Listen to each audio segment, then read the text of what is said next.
அத்தை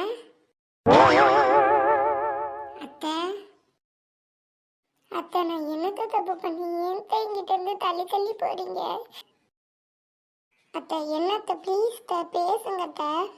உங்க காலில் கூட விழுந்து கேட்குறேன் அத்தை, என்ன பிரச்சனைனாவது சொல்லுங்க அத்தை.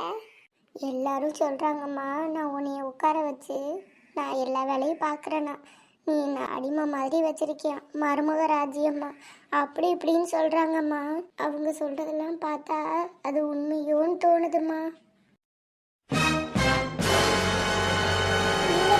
நீங்க மட்டும் அப்படி சொல்லாதீங்க தே, நான் ஒரு நாள் அப்படி நினைக்க மாட்டேன் தே. எனக்கு அம்மா மாதிரி தே நீங்க. உங்களை அடிமைப்படுத்தி எனக்கு என்னத்தே கிடைக்க போகுது? 1000 பேர் 1000 சொல்லுவாங்க, அதெல்லாம் கேட்டுக்கிட்டு இருந்தா குடும்பத்துல சண்டை வந்துடும் தே. அவங்க சொல்றதெல்லாம் கேட்காதீங்க தே. நான் இம்பிட்டு சொல்லி எனக்கு ஒரு பார்வை கூட பார்க்க மாட்டீங்கல்ல. அடுத்தவங்க சொல்றதை நம்பிக்கிட்டு இப்படி பண்றீங்கல்ல தே. அடுத்தவங்க சொல்றதை கேட்டா குடும்பம் கேட்டு போகும் தே. அது எப்போ உங்களுக்கு புரிய போகுது?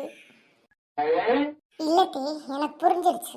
அவங்கெல்லாம் யாரும் சொல்லல, உங்க ஆள் மனசுல பதிஞ்சிருக்கு. அதனாலதான் நீங்க இப்படி பேசுறீங்க, எனக்கு நல்லா புரியுது. அப்படி அடுத்தவங்க சொல்லியிருந்தா அவங்க வீட்டு மருமகளை உங்களுக்கு சோறு தண்ணி ஆக்கி போட சொல்லுங்க. நான் கிளம்புறேன், எங்கிட்டாவது போயிடுறேன். என்னைய மன்னிச்சிருமா. அவங்க சொல்றதை கேட்டுட்டு நான் உங்ககிட்ட வந்து கேட்டிருக்க கூடாது. இனிமே யார் என்ன சொன்னாலும் அதை நம்பவே மாட்டேன், இது சத்தியம்.